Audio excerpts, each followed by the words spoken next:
और प्रदेश सरकार ऊपर जम के बरसीस केंद्रीय मंत्री गिरिराज सिंह कही प्रदेश में गोबर खरीदी में जम के भ्रष्टाचार हुआ थे।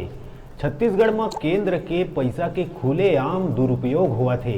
नरवा गरुआ घुरवा बाड़ी योजना भ्रष्टाचार के भेंट चढ़ गए। प्रदेश में हजारों गौठान होए के बाद भी मवेशी सड़क में नजर आते।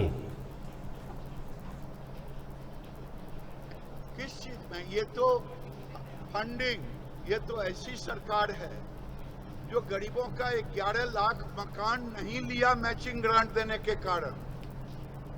मेरा तो आरोप है कि गरीबों के हक को मारा गया। और मैं चुनौती के साथ कहता हूं कि इन्होंने मैचिंग ग्रांट नहीं दिया, जिसके कारण अंत में हमें वापस लेना पड़ा। बैंक से ये लोन ले रहे थे, क्या हुआ? बैंक ने भी इनको पैसा नहीं दिया मैचिंग ग्रांट के। ये सरकार, मुझे तो बहुत पीड़ा हुई समीक्षा बैठक के दरमियान में कि ये पूरे के पूरे भारत सरकार के पैसे का दुरुपयोग कर रही है और जनहित जिसको पहुंचना चाहिए। मैंने सेक्रेटरी हमारे विभाग के थे, डीएम थे, सबके सामने में हुआ है।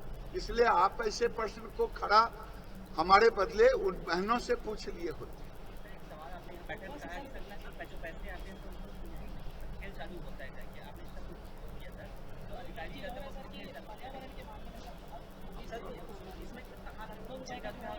देखिए, एक मैं ये कह रहा हूं, एक तो मोदी जी को धन्यवाद देते हैं कि आज किसान सम्मान निधि हो या महिला बाल विकास से हो, जो आज सब लाभार्थी को इन्होंने लाया था, उनको कोई एक पैसा सीधे उनके अकाउंट में पैसा जाता। जो अकाउंट में पैसे नहीं जाते उसका सही उपयोग नहीं हो पा रहा है। मैंने निर्देश दिया। 2016 में रुबन योजना अंतर्गत आपके मंत्रालय अंदर आता है, वो योजना चालू किया 2016 में। हाँ। लेकिन वो आपके मंत्रालय में अभी भी फाइल अटका हुआ है कैबिनेट में जाकर के। आखिर उसको सुचारू रूप से चालू करेंगे या नहीं करेंगे?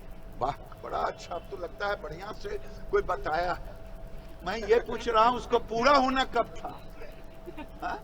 जो बताया राज्य सरकार इसे पूरा करना था 2020 तक ही, 21 भी नहीं पूरा कर पाया। बताने वाले ने आपको अधूरा बता दिया। अधिकारी पैसे का दुरुपयोग कर रहे हैं क्या सर? अधिकारी जो है पैसे का दुरुपयोग कर रहे हैं सरकार के दबाव में। इस राज्य में पैसे का सदुपयोग जो लाभार्थी के पास सीधे जाता है वो नहीं हो रहा है। मैं सरकार से कहूंगा कि पारदर्शिता करे और भ्रष्टाचार के भेंट न चढ़े। अभी रुका तन छोटकुन ब्रेक ले बार आप मन देखत रहा न्यूज़ 36 छत्तीसगढ़ के आवाज।